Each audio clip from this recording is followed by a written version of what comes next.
see my husband, my son, my daughter. That's how I found out about my wife's death with Margot, the Van Dams, Dussel. But Anne, I still hope. Yesterday, I went to Rotterdam. I'd heard a woman there. She'd been in Dussel again. I now know. He picks up the diary again and turns to the pages back to. He picks up the diary again and turns the pages back to find a certain passage. As he finds it, we get in place. In spite of everything, I still believe that people are really good at it. Mr. Frank slowly goes to the diary. Puts me to shame. They are silent. My heart.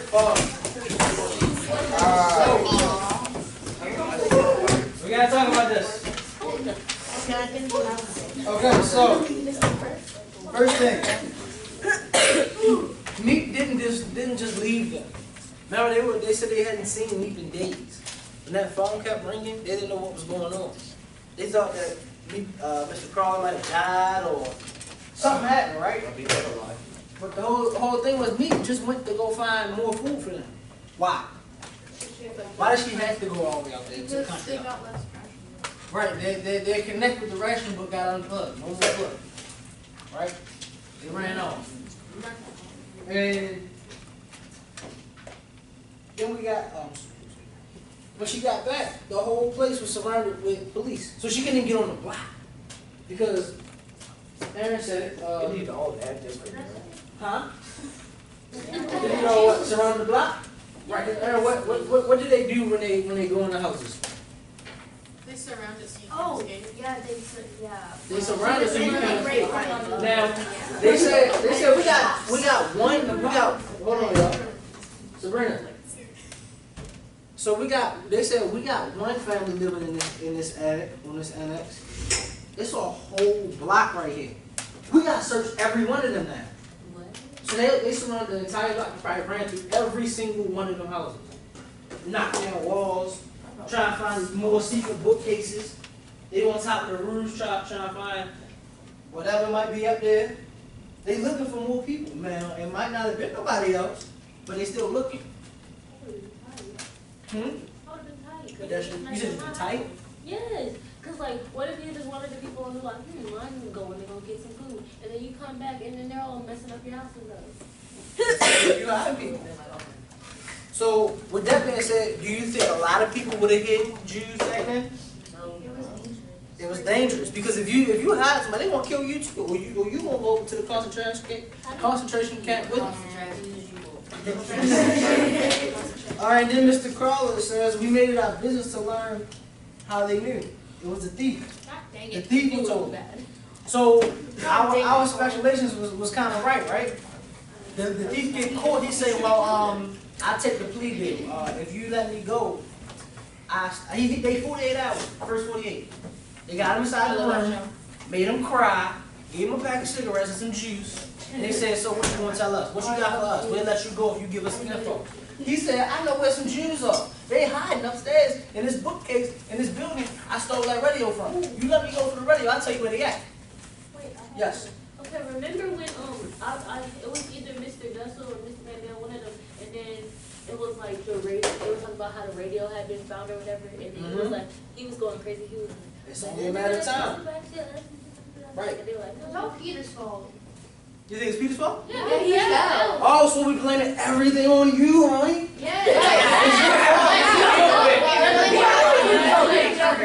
Apparently Carter looks like Peter. Oh, who did we just read about? Peter, Mr. Mandy, and Dussel because they're men. No. He said I went to Auschwitz. They went to Belsen. Mrs. Frank? No, but it's not in the play. We read about it last week. Abe. Who? Abe Bornstein. Right, Lana? Who went? Abe Bornstein. Okay, Abe Bornstein. Who's that? Okay, Abe is the person that we read about in Station 2. Y'all forget about what we did last week? Yeah. Oh, that was so long ago. I think about Station 2. One that we I remember Station 2.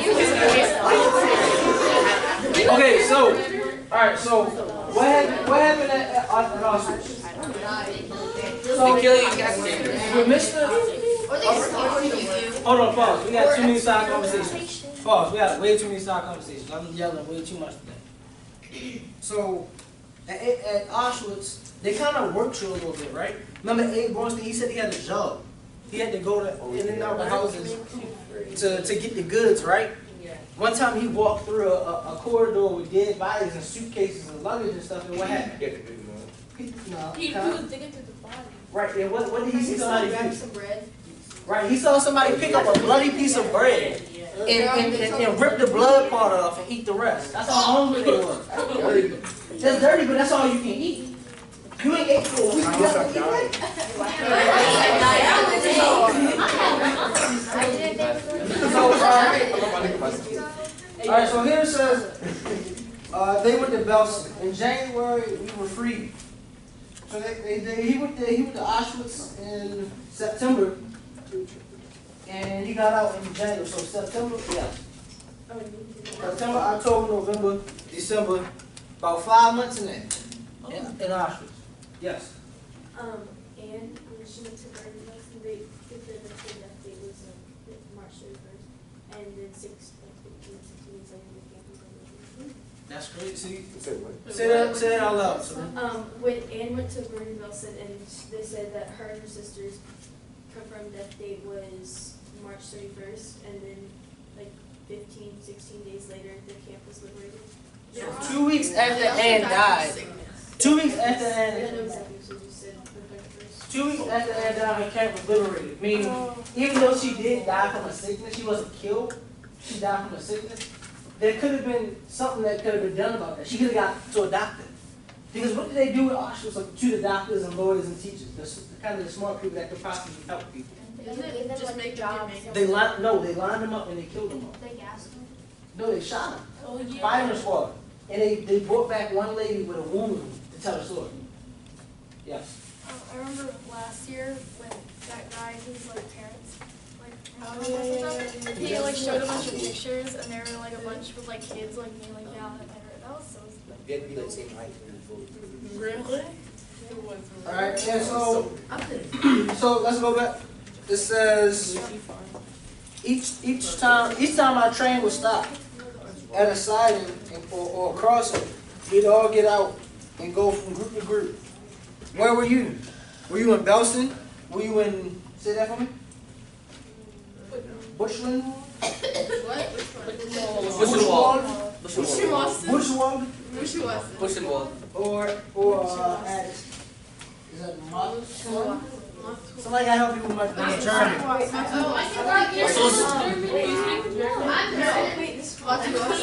Okay, so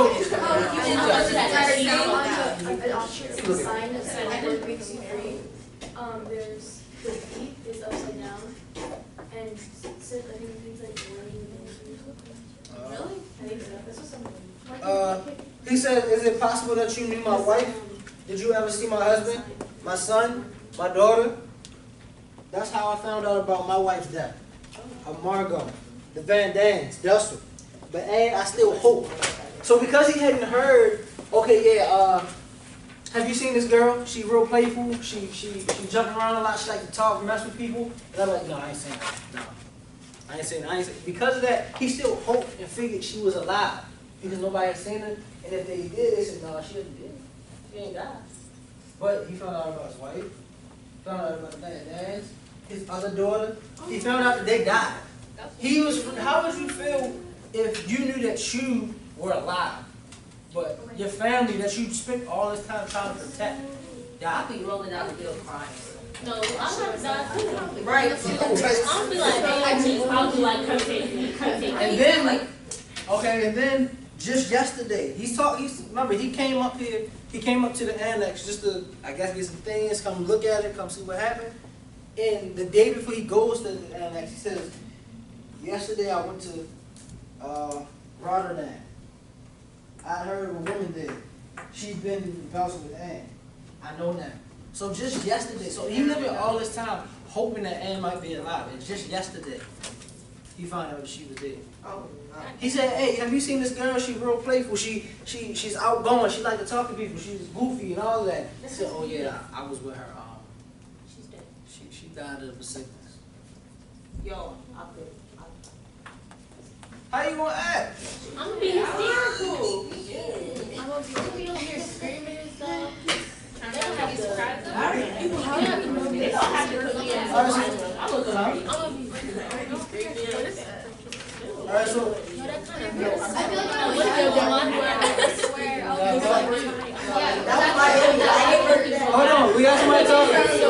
Pause. We got Aaron.